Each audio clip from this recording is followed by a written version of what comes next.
We're all bombarded with money rules, and because they're repeated so often, we take them as universal truths, like the sun rises in the east and sets in the west. That's universally true. But these rules are often quite dangerous because they're the exact opposite of what somebody should do under certain circumstances.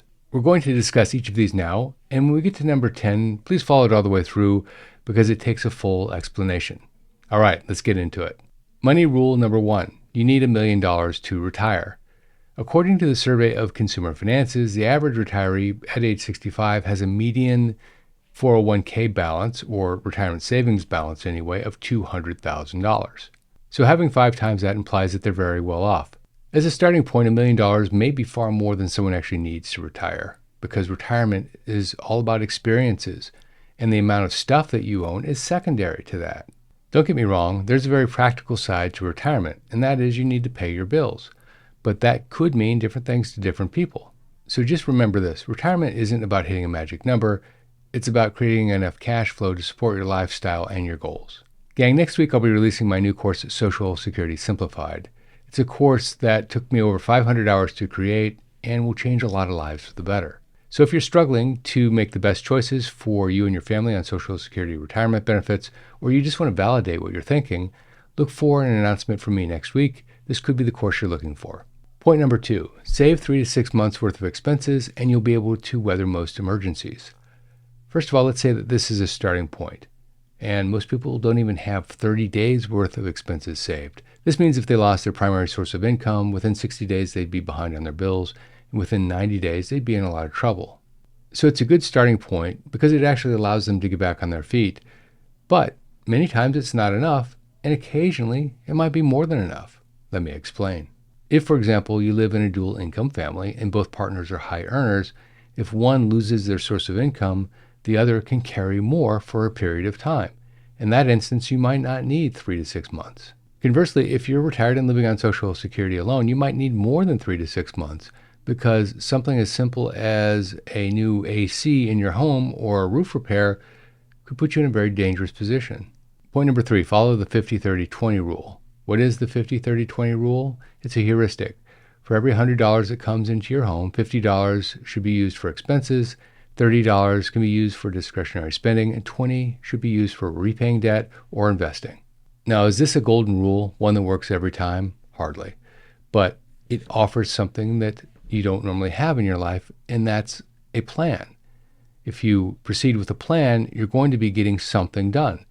If you save haphazardly, or you don't save at all, or you save this year but not next year, or you decide not to pay your bills for a couple of months and then get caught up, all of that is a bad thing. So having a plan means that things are happening consistently. But is it the right plan for you?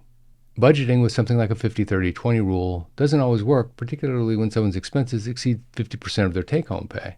This, by the way, happens often when you're just starting out and you're developing a skill set and you haven't really come into your own in terms of the value you give to a company, and so your pay is lower. Or if it's not just starting out, but you're starting over, let's say you just finished with a divorce, that rule also changes. Or if you have some major expenses in your life that aren't going to repeat themselves, and you need to deal with those, well, the rule doesn't apply there either. So really ask yourself, what are your base expenses as a percentage of your overall income?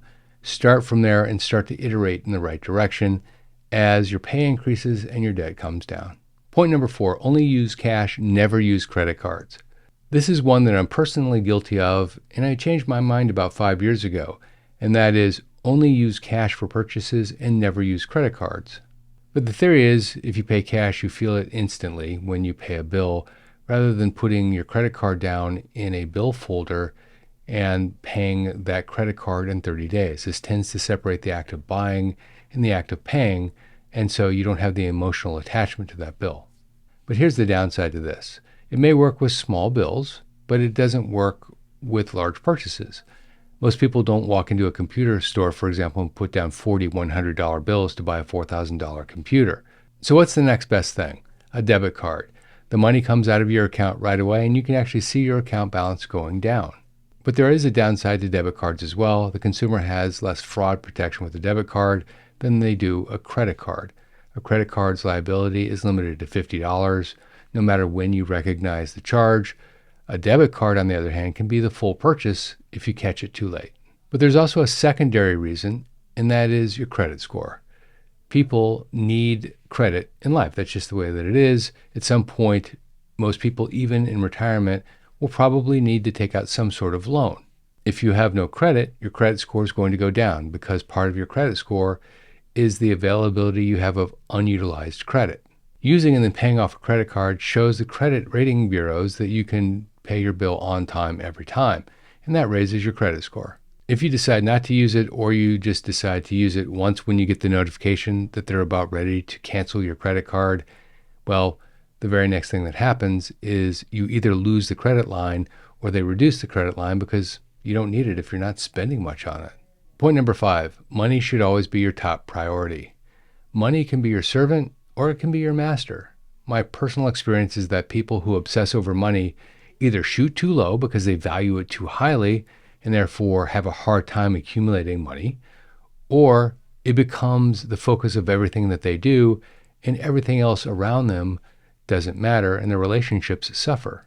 The people in the middle are the people who are generally most happy, frankly. They have a balance in their life between achievement in terms of finances and enjoying the people and the environment around them. Just remember this, money should be a tool, not your identity. Chasing money at all costs means that your health or happiness could suffer. Point 6, student loan debt is good debt. There's a mantra out there that there are 2 types of debt, good debt and bad debt. Good debt is debt that you take out and it generates more money for you, like a business loan, for example.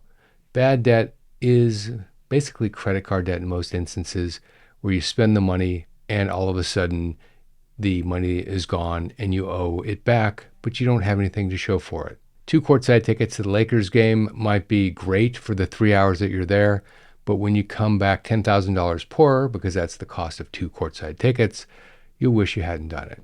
And then some lines are a little blurry, like mortgage debt. Your mortgage doesn't make you money, but at some point you're going to sell your home and hopefully it's gone up in value and you're going to make money on the resale value. And of course you do need a place to live. So wouldn't that make mortgage debt good debt? And then the universal one that people used to not argue about, and that's student loan debt. Student loan debt was good debt because you could take out a student loan, get a degree, and earn more on average than you would have earned had you not had that degree. The problem is that it's less true in some careers than it is in others. For example, if you take out $100,000 in student loans to get a degree in philosophy, that's less powerful financially in most cases than taking out a $100,000 loan to get a degree in accounting. The next money rule is paying off your mortgage before investing. For the true debt evangelist out there, having no mortgage is sacrosanct before anything else. But the problem is if it takes 30 years to pay off a mortgage, or even 20, that means 20 years of compounding on your investments goes by the wayside. If you only start investing for your future when you're 55 years old, for example, well, you're going to have a hard time when you turn 62. In my last video, I asked the question, should you really pay off your mortgage before retiring? And the question is a good one because if you have a 2.5% to 3% mortgage and you can invest your funds at 4.5% in riskless government bond securities, then add returns for equities of 12 to 15%, and it might make sense not to pay off your mortgage if you use a blended approach to minimize your risk. The next point is to not talk about money. Now, this point, I will say, is often misconstrued because if you actually followed the logic through on this, not talking about your own money, how much money you have saved, what your plans are for your money in the future, is not a bad idea. In fact, it's a very good idea because frankly, you're opened up as a target if you start disclosing your personal financial information. Even if someone else goes first and they tell you about their financial situation, my strong recommendation is not to reciprocate. That's a classic strategy that people use to find out how much you have in money, what your net worth is, and all of the other data around you. However, when you depersonalize and take your own information out, money lessons are good for everyone.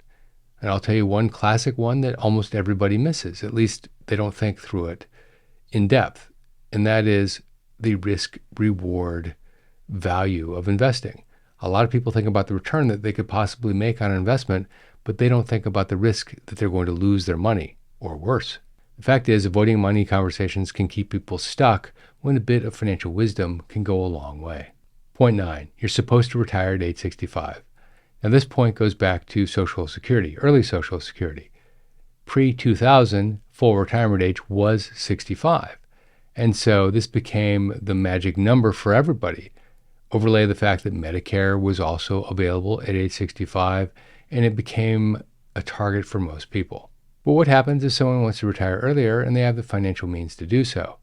Or they want to retire later because they love their job? Do they really need to retire at age 65? The retire at age 65 rule is outdated. It shouldn't be out there. The time to retire is when it's best for you. Money rule number 10, the one I talked about at the beginning. Never carry a credit card balance. This is usually solid advice, by the way, because you pay a lot of interest on a credit card balance. But what happens if somebody has an emergency and no other means to pay for that emergency? You have a car that breaks down, or you need medical treatment, or some other emergency that has to be paid for, a new HVAC system for your home, I don't know. The point is, carrying a credit card balance sometimes is necessary in order to navigate life. If you like this video, check out that video, Why Net Worth Skyrockets in Retirement. This is Jeff Schmidt, and I will see you in that video right there.